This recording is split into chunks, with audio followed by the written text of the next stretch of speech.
세상은 요란하고 또 불안하지만 하나님께서는 우리에게 안식일을 주시고 하나님의 귀한 안식으로 우리를 초청하십니다.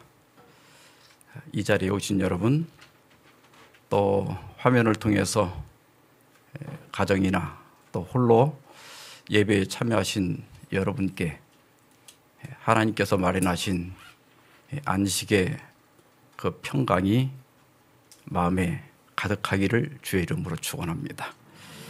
우리 하나님 말씀은 마태복음 5장 17절, 오늘 시간이 없기 때문에 17절과 20절만 우리 화면을 보시면서 다 같이 읽도록 하겠습니다. 시작. 내가 율법이나 선지자를 폐하러 온 줄로 생각하지 말라. 폐하러 온 것이 아니요 완전하게 하려 함이라. 내가 너희에게 이르노니 너희 의가 서기관과 바리새인보다 더 낫지 못하면 결코 천국에 들어가지 못하리라. 아멘.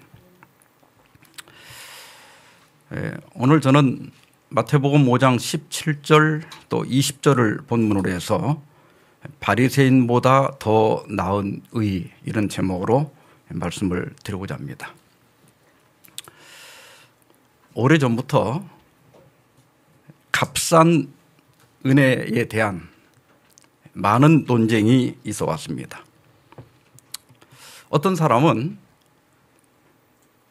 믿기만 하면 구원을 받는다, 그렇게 주장합니다. 율법이나 행위는 구원과 아무런 관계가 없다는 겁니다. 물론 율법이나 행위가 구원의 조건은 아니지만 구원과 아무런 관계가 없는 건 절대 아닙니다.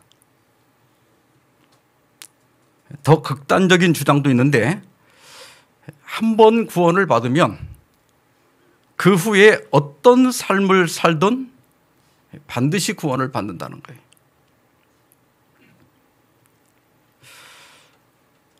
우리가 예수님 믿고 구원을 받은 것을 믿지만 사실 우리 삶이 완전하지 않다는 건 나 스스로가 잘 압니다. 요즘같이 이 전염병이 창궐하고 또 뭔가 큰일이 날 것 같고,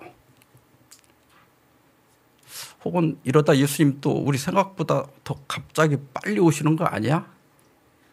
이런 생각이 드는 건 사실이죠.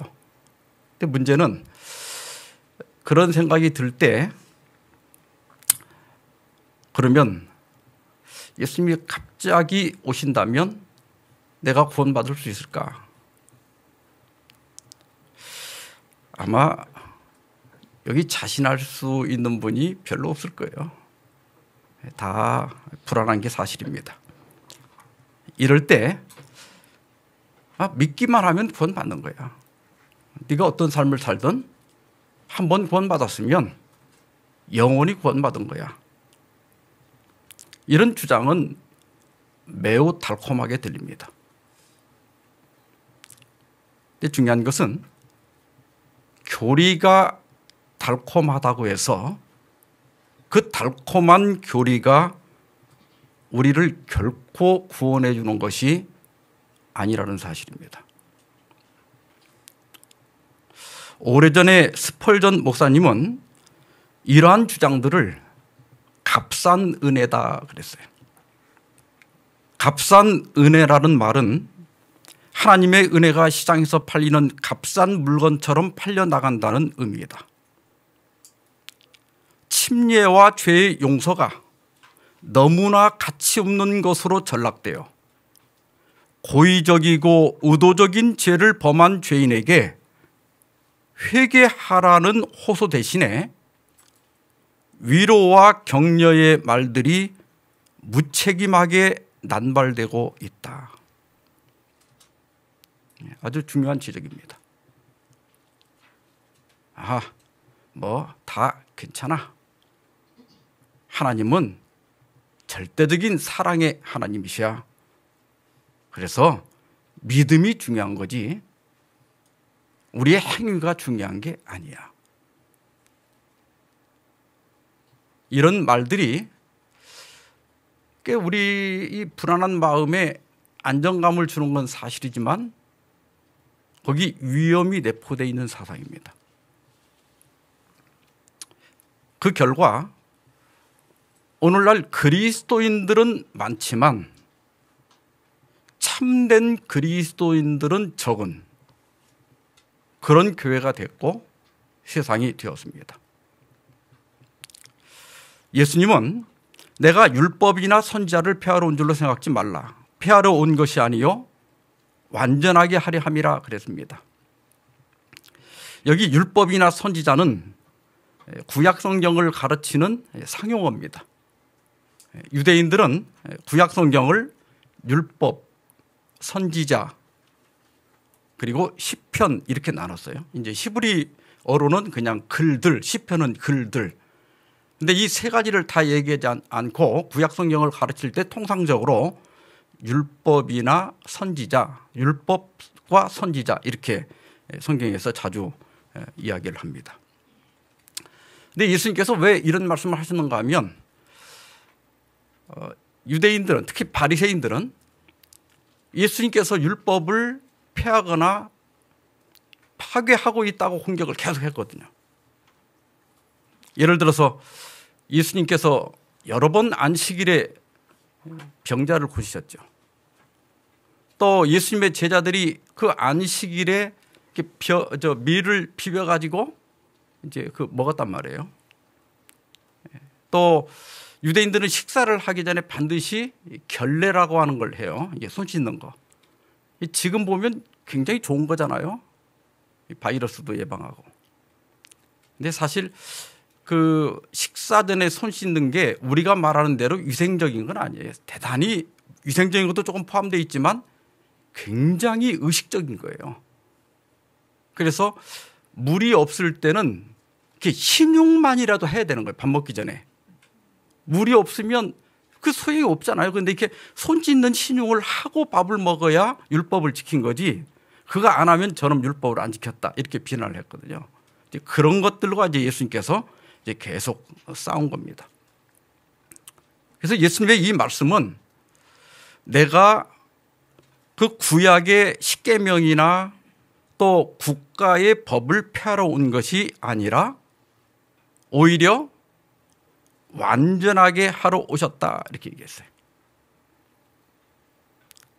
우리가 이 말씀을 되게 이제 안식일이 변경되거나 폐하지 않았다 하는 것을 증명할 때 인용하는 성경절 중에 하나입니다만은 사실은 우리가 일반적으로 생각하는 것 그 이상의 깊은 교훈이 여기 있습니다.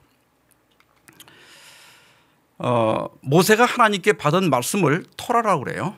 토라라고 하는 말은 히브리어인데 가르침 혹은 율법을 가리킵니다. 그런데 이 토라를 유대인들은 두 가지가 있다고 믿어요. 하나는 쓰여진 토라고 하나는 모세가 하나님께 받았지만 다 쓰지 않고 말로 전한 구전된 토라가 있다 이렇게 믿었습니다. 그래서 쓰여진 토라는 모세오경 다시 말하면 창세기, 출애굽기, 레위기, 민수기, 신명기를 가리키는 것이고 이제 구전된 토라는 계속 구전돼 오다가 기원 220년에 랍비 하나시라고 하는 사람이 그의 동료들과 함께 티베리아에서 구전된 그 토라들을 모아갖고 편찬한 것인데 이걸 미시나라고 그래요. 근데 그 미시나에다가 나중에 주석을 붙인 게 탈무드예요. 그러니까 여기 신약 성경에 자주 등장하는 장로들의 전통 혹은 예수님께서 지적하신 사람의 유전 이런 것들이 다 미시나와 관련이 있습니다. 예수님께서 사실 십계명을 어긴 적은 없어요. 근데 주로 이제 유대인들과 이렇게 충동을 일으킨 것이 뭐냐면 이 미시나와 관련된 것들입니다. 예수님은 내가 하나님의 율법을 폐지하거나 변경하러 온 것이 아니라 오히려 그것을 완전하게 하러 왔다. 그리고 이제 몇 가지 예를 들어요. 그건 제가 조금 이따 말씀드리겠습니다. 그러면 우리가 하나님의 율법을 완전하게 하는 것이 뭐냐? 그것을 결론적으로 얘기하면 20절에 너희 의가 서기관과 바리새인보다 더 낫지 못하면 결코 천국에 들어가지 못하리라. 여기 의는 원문의 헬라어로 디카이오시네인데 신약 성경에 94번이 사용이 됐습니다. 그리고 전부 다 의로 번역이 됐어요. 근데 한자로 보면 그게 의가 무슨 의자죠? 오를 의자예요. 그러니까 이 디카이오시네는 관습이나 관례 그리고 그런 관례에 의하여 결정된 올바름을 의미합니다. 그래서 오를 의자를 쓴 거예요. 그런데 이 헬라어에서 디카이오시네는 어떤 공인된 관습이나 관례에 일치하는 것, 그걸 의라고 그래요. 그것이 옳은 것이다.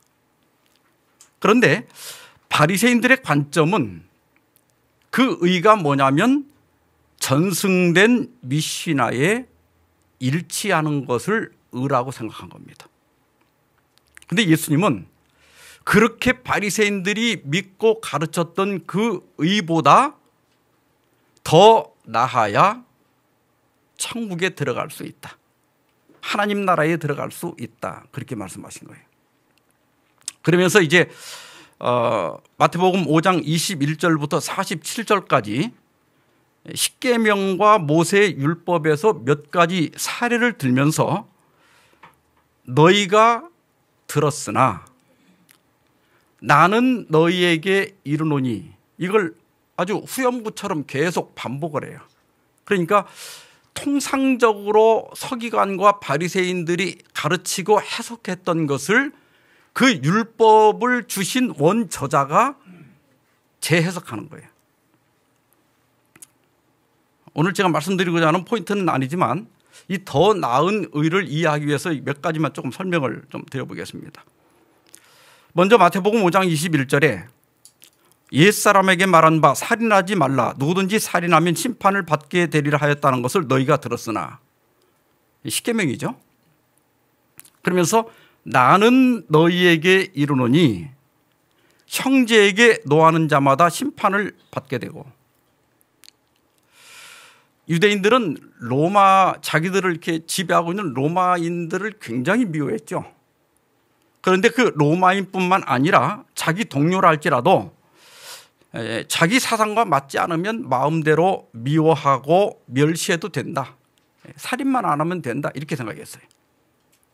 예수님의 말씀은 네가 내 동료들에게 노할 때, 분노할 때 그게 곧 살인하는 거다.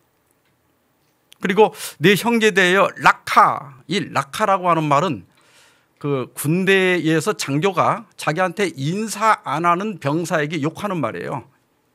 이런 무가찬 놈, 이런 뜻이거든요. 이게 지금으로 쉽게 얘기하면 갑질하는 거예요. 여러분보다 힘이 약한 사람, 어려운 사람에게 갑질하는 거, 그게 곧 살인하는 거다. 그 다음에 미련한 놈, 이건 지성에 대한 모욕이죠. 그 자체가 이미 살인한 거다. 그러니까 유대인들이 알고 있는 그 껍데기, 사람만 안 죽이면 된다는 것이 아니라 더 율법의 본질로 깊이 들어가고 있다는 걸 알 수 있죠. 또 27절에 간음하지 말라 하였다는 것을 너희가 들었으나, 통상적으로 유대인들이 생각하는 간음, 그것을 더 넘어서서 나는 너에게 이르노니 음욕을 품고 여자를 보는 자마다 마음에 이미 간음하였느니라. 예쁜 여자가 이렇게 지나가면 눈이 가는 게 남자의 본능이에요. 그래서 천국에는 남자가 별로 없을 거라고 그러더라고. 그래서 어떤 목사님은 남자들을 조금 천국에 보내려고 이렇게 예쁜 여자가 이렇게 지나가는데 이렇게 한 번 쳐다보는 건 간음이 아니고 쳐다봤다가 너무 이쁜 거예요. 그래서 또 한 번 쳐다보면 그건 간음이다. 이렇게 얘기하는 목사님도 계십니다.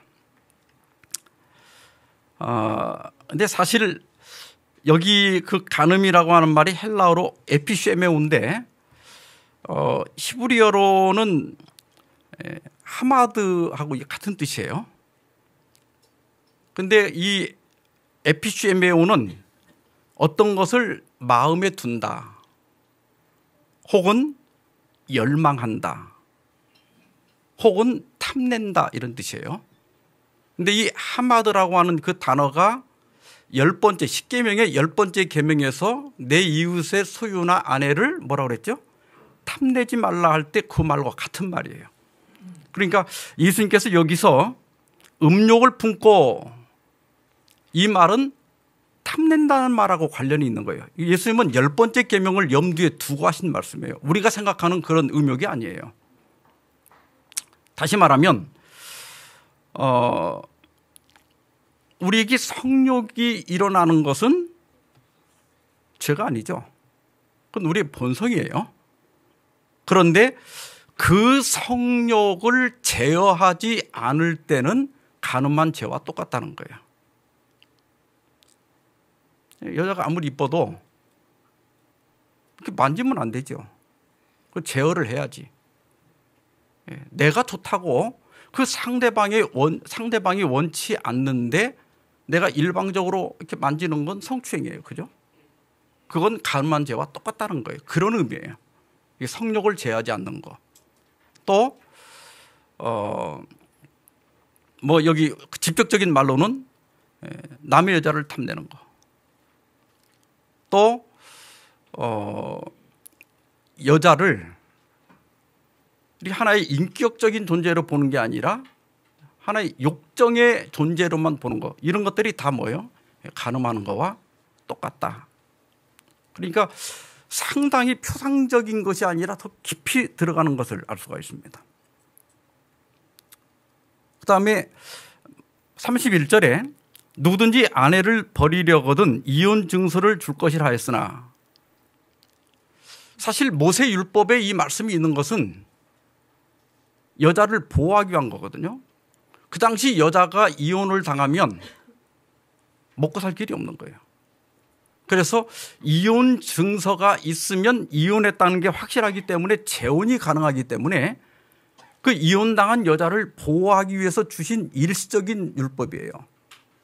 그런데 바리새인들은 그것을 악용해 가지고, 봐라, 여기 이혼 증서 주라고 했으니까 하나님께서 이혼을 허락하신 것이다.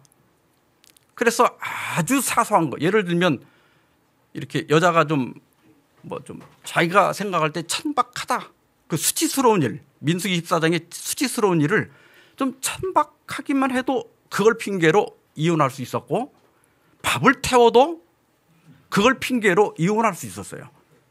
그래서 예수님은 누구든지 음행한 이유 없이 아내를 버리면 그를 간음하게 한 것이다. 근데 이 말씀의 의미는 하나님의 원래 의도는 하나님이 짝지어진 것을 사람이 나누지 못한다. 이렇게 더 율법의 정신을 본질로 깊이 해석하고 있는 것입니다.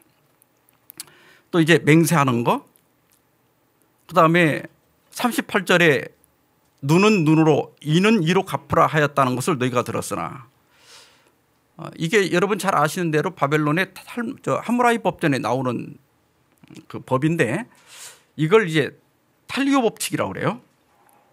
근데 탈리오 법칙이라고 하는 것이 우리말로 하면은 동해 보복법이에요. 이게 무슨 말이냐면, 저 사람이 내 이를 부러뜨렸으면 똑같이 이만 부러뜨리라는 거예요. 이빨 하나 부러뜨렸는데 그냥 진짜 속된 말로 아구창을 다 날리면 안 된다. 그런 뜻이에요. 예. 그러니까 이건 보복의 악순환을 막기 위한 거예요. 그런데 예수님께서는 나는 너에게 이르노니 악한 자를 대적하지 말라. 누구든지 내 오른뺨을 치거든 왼뺨도 돌려대며 속옷을 갖고자 하면 겉옷도 주라. 이렇게 얘기하셨어요. 그러니까 예수님의 말씀은 뭐냐면 이 탈리오 법칙이 보복을 막기 위한, 보복의 악순환을 막기 위한 거지만 거기 정의는 있지만 선이 없다는 거예요. 그러니까 상대방이 실수로 내 이빨을 하나 부러뜨렸어요. 그럼 나도 이제 이빨을, 상대방의 이빨을 부러뜨리면 속은 시원하지만 공의는 있지만 선은 없다는 거예요. 너희가 그 정도 살아서는 안 된다. 진정한 하나님의 나라의 백성이라면 거기서 더 나가서 오른뺨을 치면 왼뺨을 돌려대고 속옷을 달라고 하면 겉옷도 줘야 한다. 이렇게 말씀하신 거예요. 또 43절에 내 이웃을 사랑하고 내 원수를 미워하라 하였다는 것을 너희가 들었으나, 내 이웃을 사랑하라고 하는 말씀은 구약에 있죠. 레위기 19장 18절에. 그런데 내 원수를 미워하라 이 말은 성경에 없어요. 이거 이제 그 SNF파가 가르친 거예요. 이게 이제 같이 섞여서 유대인들에게 가르쳐지고 있던 겁니다. 예수님께서 나는 너희에게로니 너희 원수를 사랑하며 너희를 박해하는 자를 위하여 기도하라. 여러분, 원수 사랑할 수 있어요? 이게 보통 어려운 게 아니에요. 근데 우리말로는 이게 사랑이라고 하는 말이 성경에 다 똑같이 사랑이라고 번역이 됐는데 이 헬라어에서는 아가판, 필레인, 에란 이렇게 세 가지가 있어요. 근데 아가파는 원칙이 감정을 지배한다는 측면에서 감정의 원칙을 더한다. 필레인은 나를 사랑하는 자들만 사랑하지만 아가파는 나를 사랑하지 않는 자들에게까지 사랑을 확대한다 그랬어요. 그러니까 이 아가파는 원칙적인 사랑이에요. 근데 필레인은 일반적으로 정서나 감정에 근거한 감상적인 애정을 묘사한다. 그것이 감정에 기초하고 있기 때문에 감정의 기복에 따라 변화되기 일수다. 애라는 육체적인 사랑인데 이건 성경에 언급되지 않았습니다. 예수님께서 원수를 사랑하라고 하실 때 아가판의 사랑을 말씀하셨을까요? 필레인의 사랑을 말씀하셨을까요? 예, 아가판의 사랑이에요. 다시 말하면 예수님이 우리의 약함을 아시는 거예요. 그래서 네가 원수를 뭐 감정적으로까지 좋아하면서 사랑할 수 없는 건 내가 안다. 그렇게까지는 네가 못하는 건 내가 안다. 그런데 그 원수가 굉장히 어려우면 도와줄 수는 있지 않냐 이거. 싫더라도. 그 남편 그 평생 데리고 살 왼수지만 밥은 해줄 수 있지 않냐 이거예요. 아내가 맨날 바가지는 긁지만 그래도 봉급은 갖다 줘라. 그건 할 수 있지 않냐. 이런 뜻이에요. 그러니까 뭐 감정까지는 다 안 좋아서 하는 건 아니랄지라도 네가 그리스도인이라고 하면 그 원수가 줄이면 먹이고 목마르면 입혀라. 그건 할 수 있지 않느냐. 그런 말씀이에요. 그러니까 바리새인들이 가르친 의와 예수님이 재해석한 의는 차원이 다르다는 걸 알 수 있어요. 의는 거룩하고 하나님과 같이 되는 것이다. 그리고 하나님은 사랑이시다. 의는 하나님의 율법과 일치되는 것이다. 왜냐하면 주의 모든 계명이 의로우며 사랑은 율법의 완성이기 때문이다. 의는 사랑이며 사랑은 하나님의 빛과 생명이다. 저는 이 예수님이 가르치신 바리새인보다 더 나은 의에 대해서 여기처럼 설명을 잘한 걸 못 봤어요. 다시 말하면 의, 뭐가 옳은 것이냐? 그것은 하나님같이 되는 거예요. 근데 우리가 너무 막연하잖아요. 그 하나님같이 되는 게 뭐냐면 하나님의 율법에 일치되는 것. 그게 옳은 것이다. 그러면 하나님의 율법에 일치되는 게 뭐냐? 그것은 사랑이다. 근데 이것도 조금 설명이 필요해요. 영적 선문에 보면 하나님의 율법은 인간이 창조되기 이전부터 존재했다. 그 증거가 뭐냐면 천사들은 이 율법의 지배를 받았다. 사탄은 하나님의 정부의 원칙을 범했기 때문에 타락한 것이다. 그러니까 인간이 창조되기 전에 이미 율법이 있었죠. 아담의 범죄와 타락 이후에도 하나님의 법에는 아무런 변화가 없었다. 십계명의 원칙은 타락 이전에도 존재했으며 피조물의 거룩한 질서를 위한 조건에 적합한 속성을 가지고 있었다. 타락 이후에도 이 가르침의 원칙은 변하지 않았으나 타락한 인간의 상태에 적합하도록 추가적인 가르침이 주어졌다. 여기 보면 본래 율법은 간단했다는 거예요. 그런데 죄로 말미암아 어떻게 됐다는 거예요? 추가됐다. 가르법은 기별에 보면 율법은 변하지 않았지만은 인간의 타락한 상태에 적응되도록 명확하게 조정되고 표현되었다. 여기 조정되고 표현된 것은 주로 이제 의식적인 것들이 율법에 포함이 됐고 표현됐다고 하는 것은 부정적으로 표현된 거예요. 자, 이제 율법의 원본을 조금 봅시다. 예수님께서 마태복음 22장 37절로 40절에서 내 마음을 다하고 목숨을 다하고 뜻을 다하여 주 너희 하나님을 사랑하라 하셨으니 이것이 크고 첫째 되는 계명이요 둘째도 그와 같으니 내 이웃을 내 자신같이 사랑하라 하셨으니 이 두 계명이 온 율법과 선지자의 강령이니라. 이 강령이라고 하는 말은 헬라어로 크레만눔인데 그건 매달리다 혹은 매달다 이런 뜻이에요. 그러니까 이 말씀은 뭐냐면 구약의 모든 가르침이 이 두 계명에 매달리느니라 이런 뜻이에요. 하나님 사랑, 이웃 사랑 여기에 모든 계명이 매달린다 혹은 의존돼 있다 이런 뜻입니다. 그런데 갈라디아 5장 14절에 보면 온 율법 모든 율법을 한마디로 더 줄이면 내 이웃 사랑하기를 내 자신과 같이 하라 하신 이 한 말씀에서 이루어졌다 이렇게 얘기했어요. 이게 더 줄이면 이웃 사랑입니다. 근데 여기에 보면 하나님 사랑하는 말은 요한이 뺐어요. 어떤 학자는 하나님은 사랑할 대상이지 사랑할 대상이 아니라 예배할 대상이기 때문에 여기 하나님은 뺐다 그러지만 우리가 조금 전에 읽은 마태복음 22장에 보면 분명히 하나님을 사랑하라고 했죠. 근데 이 말씀은 뭐냐면 요한일서 4장 20절에 보는 바 그 형제를 사랑하지 아니하는 자는 보지 못하는 바 하나님을 사랑할 수 없느니라.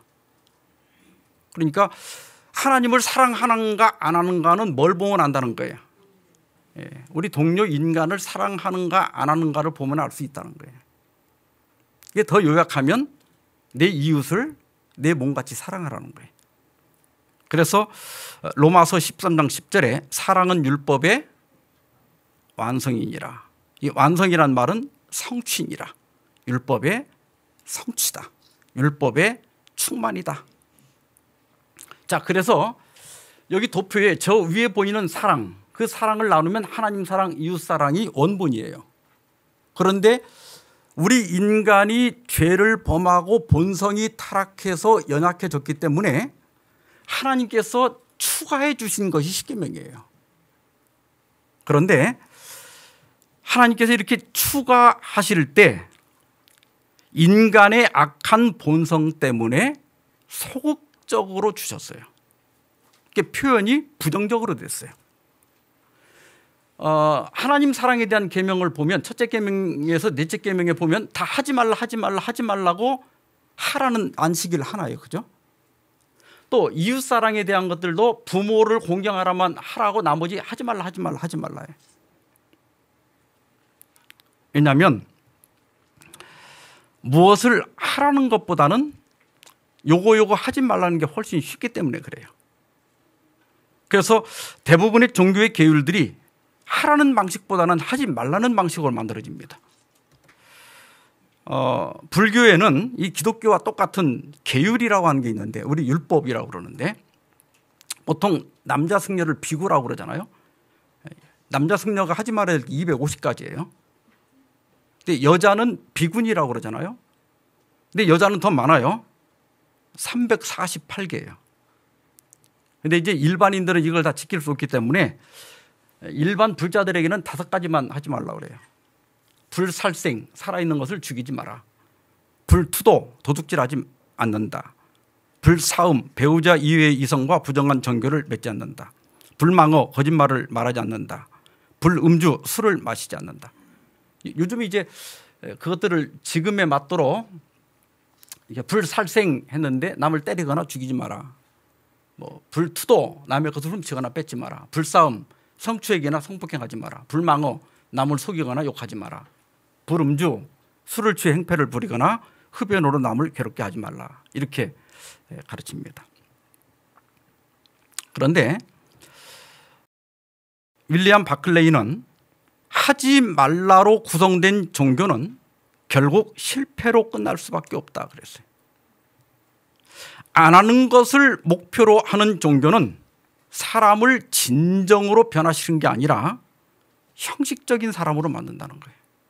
몇 가지만 안 하면 되는 걸로. 바리새인들의 문제는 율법의 원본보다는 이 소극적인 법에 더 관심을 기울인 것이 문제였어요. 왜냐하면 율법의 한계를 지키는 게 훨씬 쉽거든요.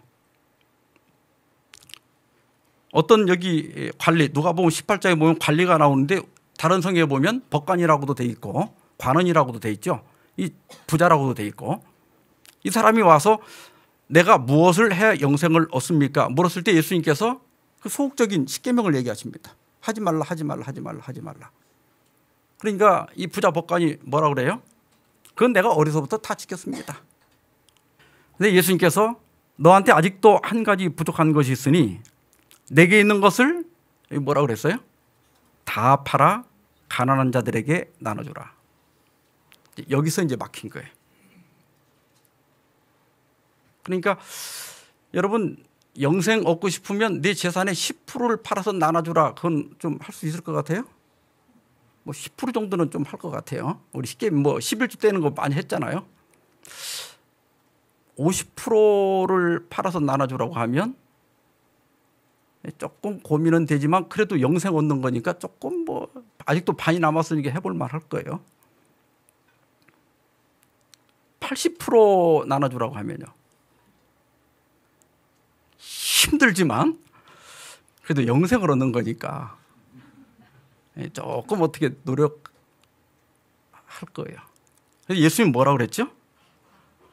다 팔아.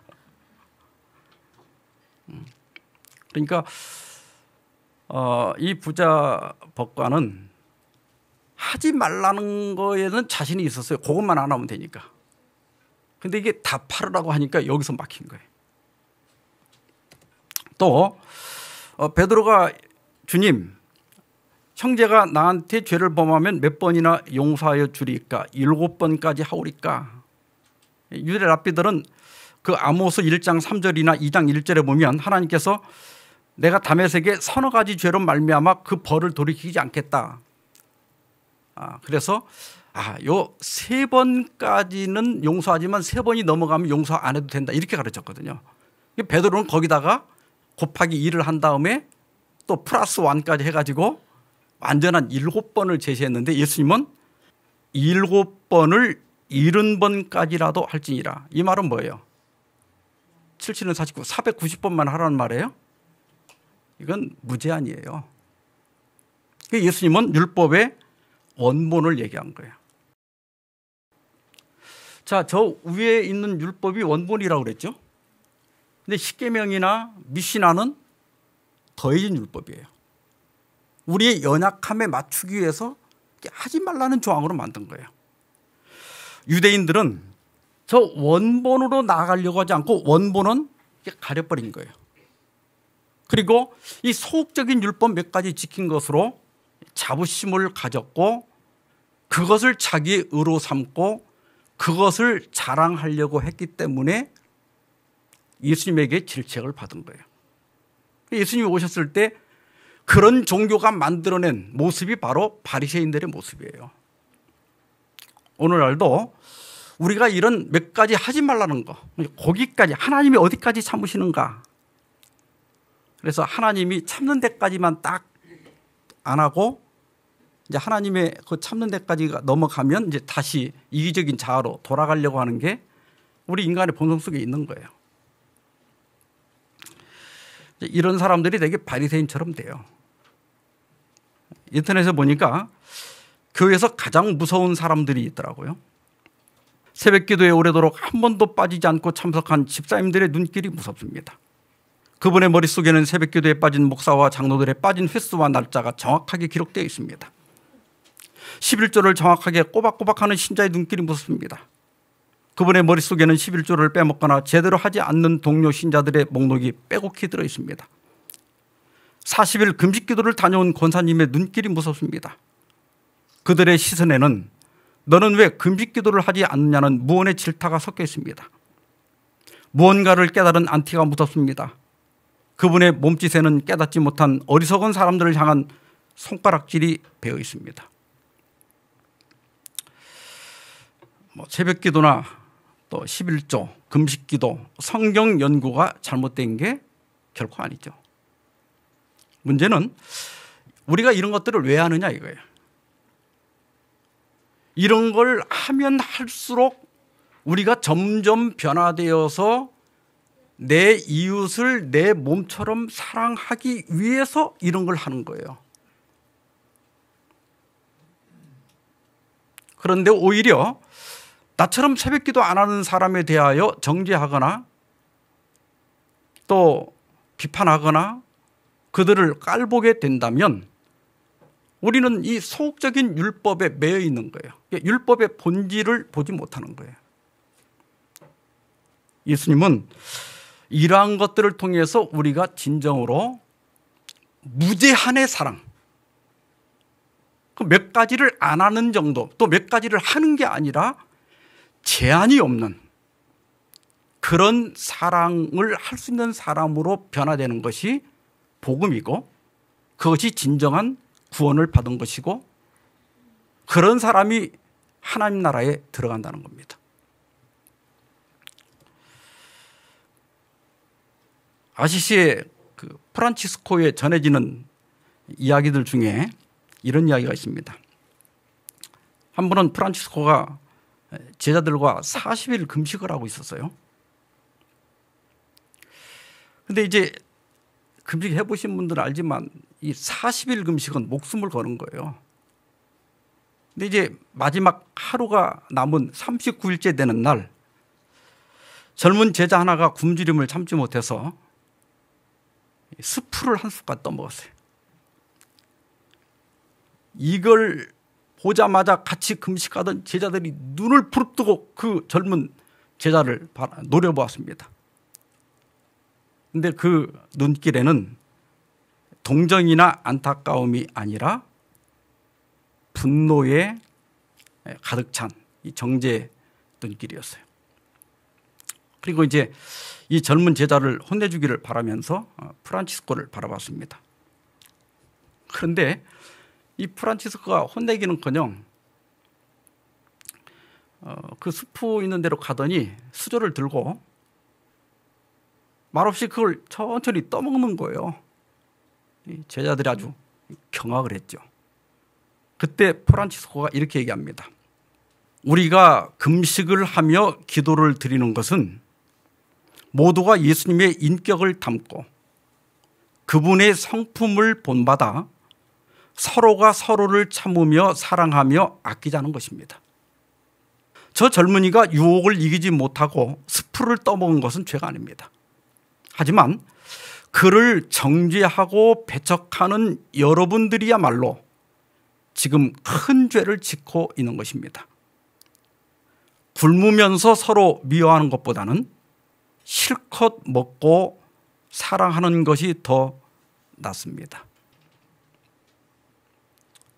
이것이 예수님께서 그 제자들과 또 현대를 살아가는 우리가 진정으로 깨닫기를 바라시는 바리새인보다 더 나은 의입니다.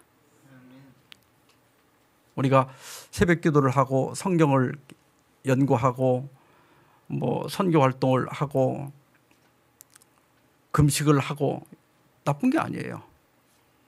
근데 그걸 자기 의로 삼고 나처럼 못 사는 사람을 무시하는 것은 그게 율법주의예요. 그게. 진정한 의는, 진정한 옳은 신앙은 그런 훈련을 통해서 우리가 하나님처럼 되는 거예요. 하나님처럼 된다고 하는 것은 자비로운 사람이 되는 거예요. 예수님께서 이 마태복음 5장을 마치면서 그러므로 하늘에 계신 너희 아버지의 온전하신 것 같이 너희도 온전하라 이렇게 말씀하셨죠. 근데 이 같은 평행절인 누가복음 6장 36절에서 누가는 너희 아버지의 자비로우신 같이 너희도 자비로운 자가 되라 이렇게 얘기했어요. 나처럼 못하는 사람에 대한 동정심, 연약한 자들에 대한 불쌍한 마음, 그들을 격려하고 그들에게 용기를 주고자 하는 마음, 그것이 바리새인보다 더 나은 의다. 오늘 우리 마음속에 이러한 사랑이 가득함으로 나 자신이 변화되고 또 이러한 능력으로 우리 주변 사람을 감화시키고 세상을 변화시키는 우리 모든 성도들 되기를 바라면서 말씀 마치겠습니다. 이제는 전염병이 창궐하고 있는 이 세상에서 아버지 하나님의 그 크신 사랑과 예수 그리스도의 은혜와 성령의 교통하심이 너희 무리와 함께 있을지어다. 아멘.